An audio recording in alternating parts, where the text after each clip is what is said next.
네, 안녕하세요. 저는 VM계 에이스 36살 이주림 대리입니다.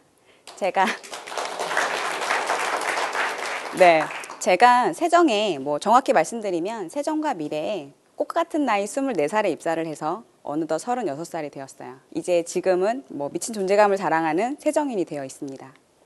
일하는 30대 여성이 57%나 달하는 지금 이 시대에도 이런 생각을 하는 것 같아요. 그러고 보면 20세기나 21세기나 노처녀를 바라보는 시각은 많은 것들이 바뀌지 않은 것 같더라고요. 한번 알아볼까요? 노처녀를 바라보는 시각에는 뭐가 있을까요? 네, 우선은 늙었어요. 부인하지는 않습니다. 하루하루가 다르더라고요. 그리고 당연히 일을 하죠. 또 혼자 벌어먹고 살아야 하니까 누구보다도 진정성 있게 일을 합니다. 그리고 마지막으로 가슴속 깊이 화만 남아있어요. 인생에서 느끼는 희노애락 중에 노만 남은 경우가 굉장히 많아요. 제 주변에는 많더라고요.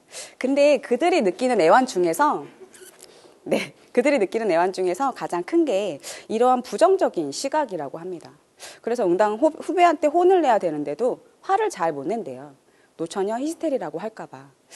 그래서 그냥 꾹 참아요. 감정을 숨기는 달인들이 되어갑니다. 이러한 상태를 심리학적인 용어로 감정노동이라고 한답니다.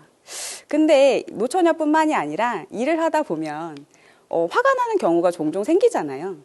이런 분노를 대처하는 방법들이 여러 가지 좋은 방법이 있겠지만 제가 여러분께 추천드리고 싶은 방법은 유머 코드를 적극 활용하는 방법입니다. 화가 나는 마음을 담아서 웃기게 펀치를 날리는 거예요. 예를 들면 일을 하다가 보면 책상 앞에 앉아서 1시간 이상가량을 거울을 보는 친구들이 가끔 있어요. 그럼 이건 절대 질투심 때문은 아니고요. 그냥 화가 좀 나더라고요. 근데 요즘에 또 걸크러쉬 해가지고 좀 센 언니들 말투 유행하잖아요. 그럴 경우에 날려주는 거예요. 어서 여자짓이야. 밑에 있는 늙은 오빠들 맘 설레어서 일 못한다. 이렇게 발령기는 죄송하고요. 실제 있었던 얘기인데 분위기 굉장히 좋았어요.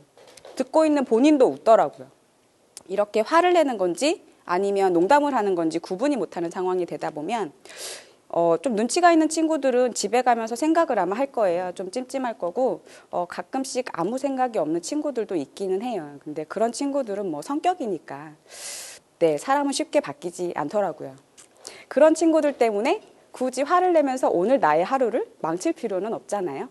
더더구나 저 같은 경우는 화가 나면 표현을 해야 화병이 안 생기는 타입이다 보니까 이렇게 무작정 화를 참는 것보다는 이렇게 웃음으로 승화시켜서 표출하는 방법이 팀의 분위기와 그리고 저를 화병에서 구해주는 가장 쿨한 방법이 되어주더라고요. 그리고 두 번째 여러분께 말씀드릴 거는 일을 하는 자신의 모습을 한번 뒤돌아봐 주세요. 저 같은 경우는 일 잘하는 이대리 소리 듣느라 그리고 성공한 멋진 친구 소리 듣느라 뼈 빠지게 일해서 번 돈의 상당수를 병원비로 다시 쓰고 있기는 합니다. 여기 앉아 계신 분들도 몇 분 저랑 비슷하신 분들이 많으신 것 같아요.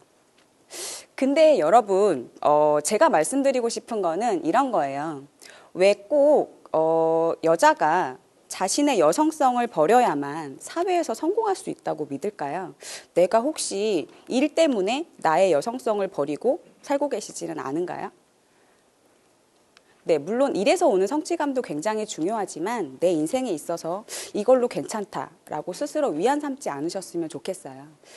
인기일이에 방영되고 있는 드라마에서 보면 지진이 생기는 상황에서도 사랑이 싹트잖아요. 근데 우리가 매일 하루하루 전쟁같이 살고 있기는 합니다만 그럼에도 불구하고 저희는 너무 인생을 삭막하게 살고 있지는 않을까요? 이런 질문을 날려놓고 제가 혼자만 살겠다고 또 뜬금없는 고백을 하자면 저는 지금 한 사람을 사랑하고 있습니다. 안 하던 여자짓을 하려니까 마음이 조금 많이 아플 때도 많아요. 자존심이 상할 때는 특히나 많고요. 근데 제가 이런 30대 연애를 하다 보니 반대로 오히려 제가 배우고 있는 점들이 좀 생기더라고요. 다른 사람에 대한 기다림과 타인에 대한 배려 같은 것들 20대 연애를 하면서 굳이 여자가 배우지 않아도 되는 그런 것들 배려는 상대방이 해야 되는 거죠. 20대 때는. 근데 그때 그러면서 일하는 여성이 아닌 하나의 여자 인생을 살려고 보니까 이런 스스로의 몰랐던 부족한 점들이 보이기 시작하더라고요. 그것 때문에 제가 지금 아픈 거고요. 간혹 가다 보면 아픔이 없는 삶을 살려고 아픔이 없는 완벽한 삶을 살려고 노력하시는 분들이 굉장히 많아요. 근데 저는 그런 여러분들께 오히려 행복한 삶을 사는 방법을 찾으시라고 말씀드리고 싶어요. 비록 그 찾는 방법이 좀 아프고 좀 방황하는 방법일지라도 그 인생에서의 잠깐의 방황이 지금 여러분이 몰랐던 그런 부족한 점들을 찾아줄 거라고 생각합니다. 네, 자존심의 꽃이 떨어져야 인격의 열매를 맺는다. 제가 이 강연을 준비하면서 어떤 강연에서 들은 건데요. 제가 스스로 지금까지 해온 내 업적, 이렇게 말씀드리기는 좀 그렇지만 내 이미지 같은 것들이 깨질까봐 스스로 조바심에 자존심 부리고 센 척하진 않았나. 그런 반성이 좀 들더라고요. 이렇게 나이가 들면서 생기는 장점 중에 하나가 반성을 할 수 있는 여유도 생기고, 그 다음에 가장 큰 거는 경험에서 오는 노련함들이죠. 치열하게 살아오면서 생기는 얻어지는 이런 노련함들이 행복한 인생을 사는 현명함으로 대체가 되었으면 좋겠습니다. 여기 계신 여러분 모두 다 힘든 시간 견디셔서 여기까지 너무 잘 해오셨잖아요. 앞으로도 더 잘 해나가실 수 있을 거라 믿어 의심치 않습니다. 스스로 지치지만 않는다면요. 지금 이미 오래 살고 있지만 앞으로 살 날이 더 많은 여러분들에게 스스로 지치지 말라고 응원의 박수 보내면서 이 짧은 시간 마칠까 합니다.